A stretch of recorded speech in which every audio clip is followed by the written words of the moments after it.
Good afternoon. Before we begin with the agenda and the review of the session, I want to address the events in Iran over the weekend. I think President Trump's action in Iran showed decisive leadership on the world stage. The Iranian regime, led by the Ayatollah, was the world's #1 sponsor of terrorism. They killed their own citizens by the thousands and have planned bombings and assassinations on American soil. I share the president's hope that they will lay down their arms and the Iranian people themselves will usher in a new government focused on prosperity rather than terror. I want to express my gratitude to brave Hoosiers that are currently deployed.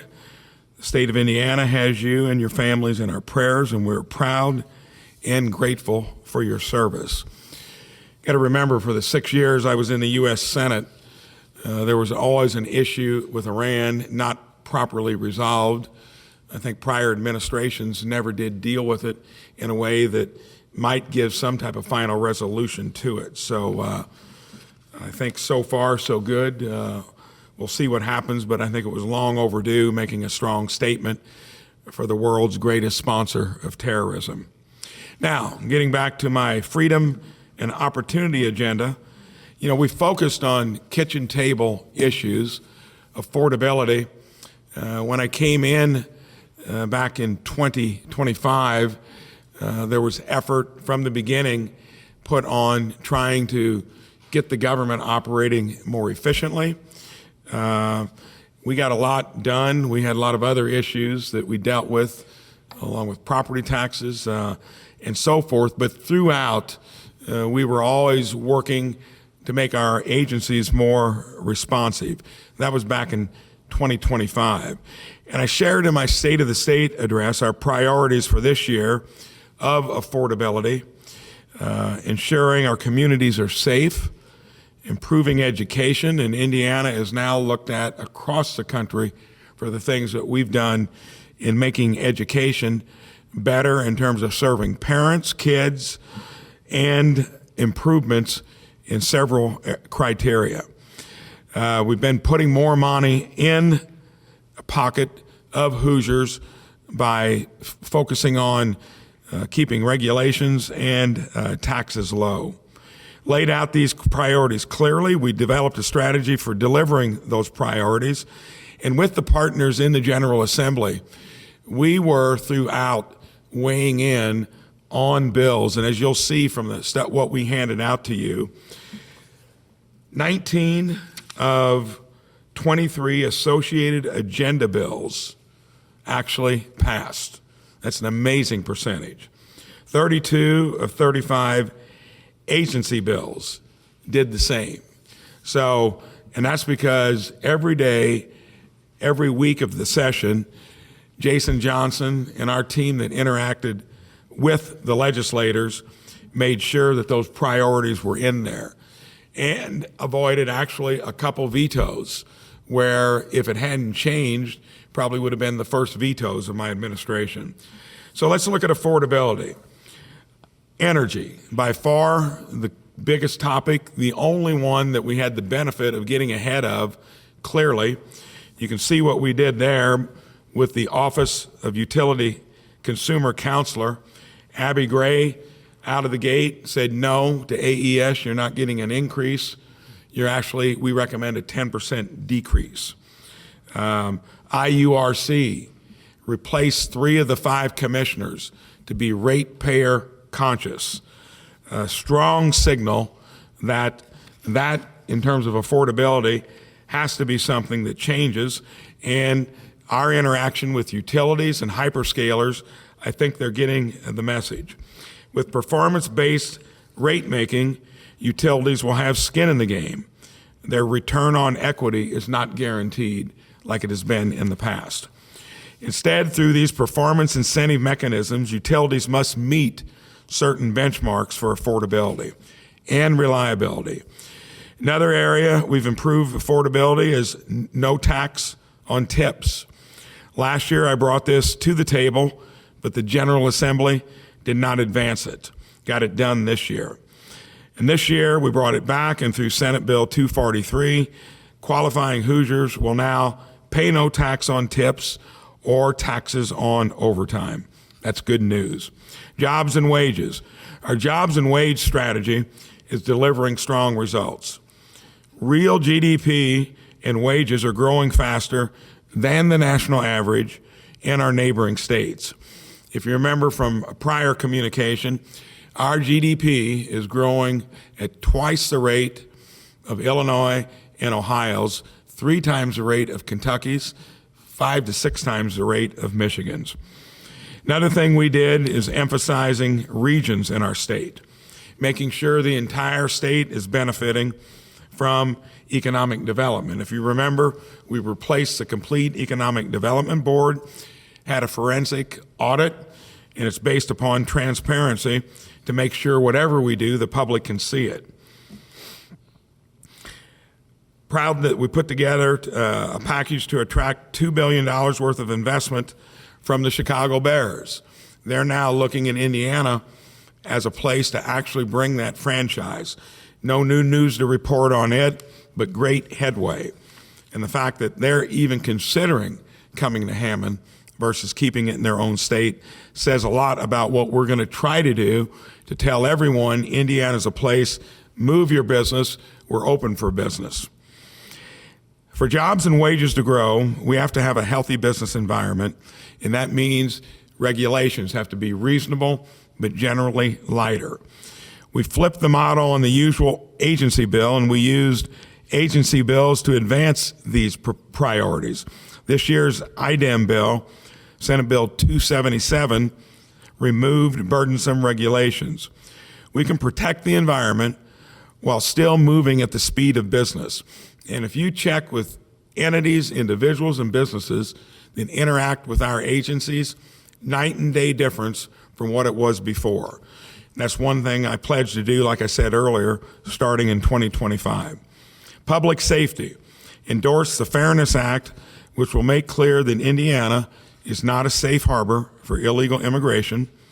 We've worked with DHS and ICE from the beginning, including Operation Midway Blitz, to remove illegal aliens driving trucks from Indiana's roadways.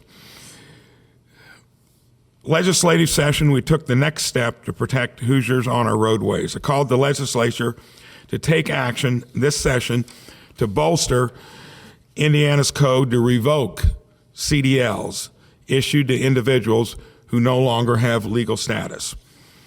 We now have a bill that directs the BMV to revoke non-domiciled CDLs and to consult with DHS to identify the individuals that this applies to. Indiana's code to revoke these CDLs issues to individuals who no longer have legal status is probably one of the first in the country, and now we have a bill that will do it. Education and kids. One of our biggest success stories all along. Some of that was started in the prior administration, but Katie Jenner and the Secretary of Education, Board of Education, have been doing things that are getting accolades from around the country. Biggest wins this year, Senate Bill 78, now enrolled Senate Act 78. Students now have a bell-to-bell cell phone ban during the school day. Parents overwhelmingly for it. That ban not only reinforces student focus in the classroom, but also social presence in the lunchroom, hallway, study hall. Kids need to learn and grow without the interruptions of big tech. In Indiana, we believe parents are in charge, and our role is to ensure parents are empowered to determine what their kids do online, not big tech. I fought to keep social media safeguards in House Bill enrolled 1408. Especially proud of the 3 new tools parents have to protect their kids online. Social media providers must receive parental consent for Hoosier children under 16 to use their platforms. If parents approve, the child receives a special account with safeguards from strangers and addictive features. Parents receive a parent account to monitor their child's usage. Indiana is on the cutting edge of empowering parents to protect their kids from the harms of social media. Sadly, we had a horrific incident in our own town of Fishers. A lot of that motivated this, but again, we took real action where others are probably going to follow suit. Proud of what we accomplished. There's much more than I can highlight in this brief discussion. You've got it all in front of you. Look it over carefully. That is quite an accomplishment for our team that worked tirelessly. Jason Johnson, the legislative liaison, and you can see when you have impact on 32 out of 35 of your bills, agency bills, and 19 of 23 on your agenda bills, that's as good as it gets. Thank you, and I'll open it up for questions. Governor, does the social media bill adequately address all of the concerns you have? Do you think there might be some? Well, that's a question. All of them? Of course not. It does the best you can get done in a short period of time. I think it'll be the catalyst for more to come. We're asking parents to weigh in, stakeholders to weigh in, and I made it clear to big tech that Indiana is not going to stand by and that you should be able to fix it. Not to where we have to legislate it, and I said that to several. I'm not going to tell you which ones. Fix your own algorithms. We shouldn't have to be, as legislators across the country, worrying about stuff that you could fix inherently. From your perspective, where does the social media conversation need to go next in this building? Parents being active out there with their legislators. And we did as much as we could with the time that we had, and I'm proud of what they got done, but this is just a start. And again, parents, people using it, paying for it, need to tell big tech, fix your own algorithms. Otherwise, we'll have a hodgepodge of legislation that really won't get at the root of it. When it comes to affordability, did 1001 do enough with its regulations? A lot of folks had said it kind of got watered down. In what areas are you talking about? As far as the regulations for building and getting more houses out there, it rolled back some of that stuff, made it voluntary after pushback from local governments. Some said it came in like a line and went out. So all I can tell you is when it comes from pushback from local governments, in the entrepreneurs that are actually doing affordable housing successfully, they've got their local governments to work with them proactively, voluntarily. Don't make stubbing in utilities difficult.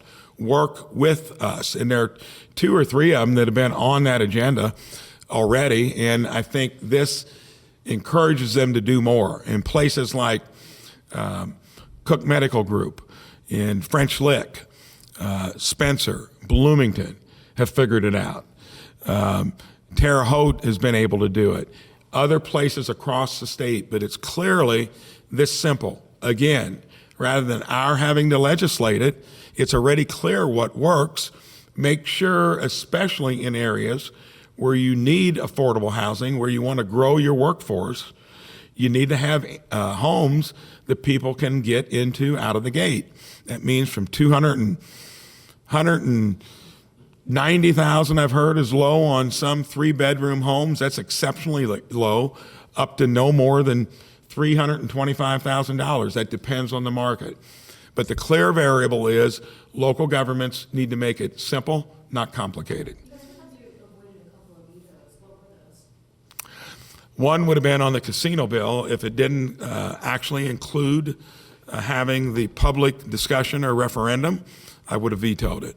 I like transparency, you know that, and when it comes to something like that, that to me was a way to kind of go skirt it, and had that not been taken out, we would have vetoed it. And there were a few others that we just weighed in, and it was very simple to do. That's the one that stands out. Governor, obviously one of the big things in session was the mayors, the state authority to create a state of Manhattan, Indiana, hopefully attract the mayors from Chicago, but also attaching legislation involving the mid-state corridor, basically saying that if you're going to spend $250 million, you got to get budget. And yeah, I know you'd think I probably wouldn't like that. I think that's an excellent idea, because when it comes to infrastructure, the last time we addressed it and the revenue from it was back in 2017. And the fact that that revenue stream is flattened and going to be waning, we need to be careful. And there should be nothing that doesn't have the scrutiny. How many times I got to tell you, transparency, I'm going to always be for it. And the fact that they put that in, I think that was smart, because there are going to be projects across the state that are going to have to compete for what is a relatively scarce source.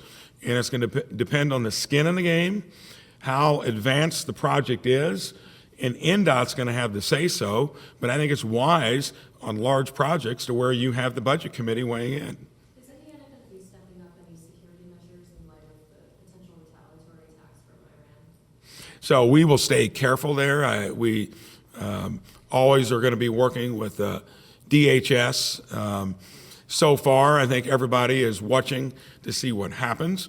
Iran is retaliating around their own neighborhood, and it looks like their resources have kind of flattened out. We'll see. But I think everybody needs to be on guard. Indiana State Police, whenever there are things going around even the rest of the world that could ripple into particular states, or where state governments have to be on guard, we've got an excellent department, and they'll be cognizant as well. Governor, are there Indiana National Guard currently deployed in the Middle East? If so, what's their status? We do, and General Munich has kept me informed there. They're in the area, so any guardsman, any troop stationed around the Middle East, you can see where we've already had casualties, but go back to what I said earlier. It looks like Iran has exhausted probably a lot of what they had, just from my observation from not too long ago when they took out their nuclear capabilities. And here we'll have to watch, and we're going to be able to tell at what level they can hit back. And yes, we have to all be on guard.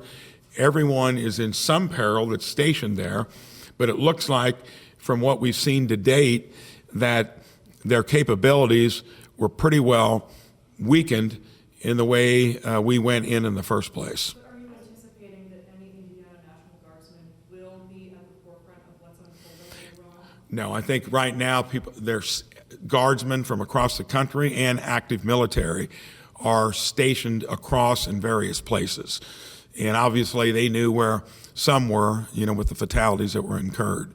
But nothing that would put Hoosier Guardsmen at any disproportionate risk other than being in the general area.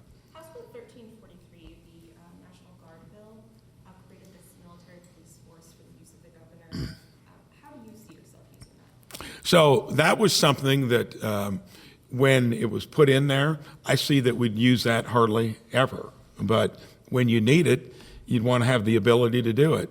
The only thing I can relate that to is when, back in 2025, when the National Guard, but I had to send the state police into the shootout, on the circle, and asked the state police to step up their presence during the WNBA weekend, which was a few weeks after that.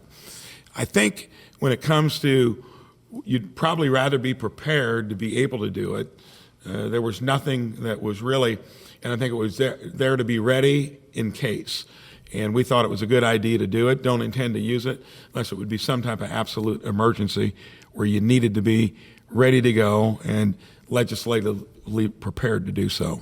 Can you comment on the acquisition or the deal to acquire AES by a group of investors, including BlackRock? Doesn't make any difference if it's BlackRock or anyone else. They're playing by the same rules. And if you're coming into the state to build a data center, you're paying for it, and you better be putting electricity onto the grid, because if you're wanting to come here on any data centers that are being litigated currently, other than the ones that got started before, we were able to get ahead of it, we want to see rates coming down. And that's going to be the main criterion. Very simple. BlackRock or anyone else. What's your response to when people say we give these tax breaks to the Meadows of the world and to the data centers, but we're having stricter social media bans for kids' sakes? What do you say to that contradiction? I think those are two totally different things. One's about indoctrination and putting your kids at risk.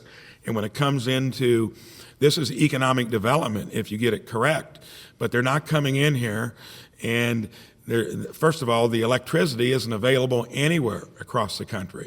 It takes a couple, 3, 4 years to build a natural gas facility.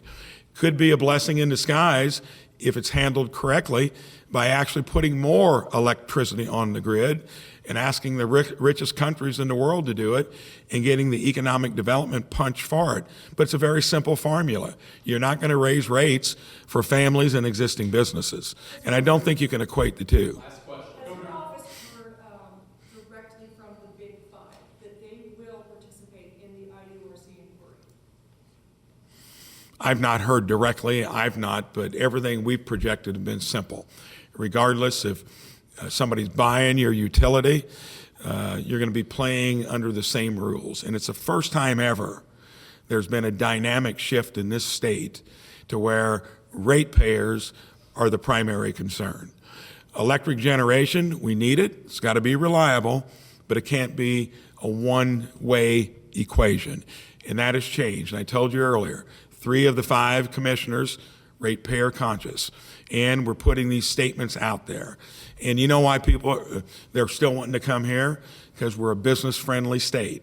Well, that means also respect the fact that utility rates are high enough. By doing it, help us bring them down.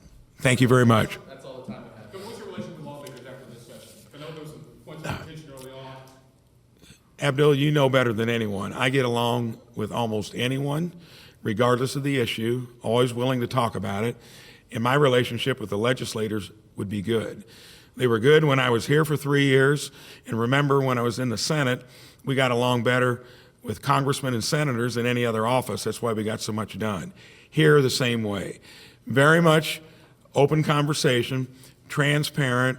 We want to work together. And if you look at these results, that's pretty impressive.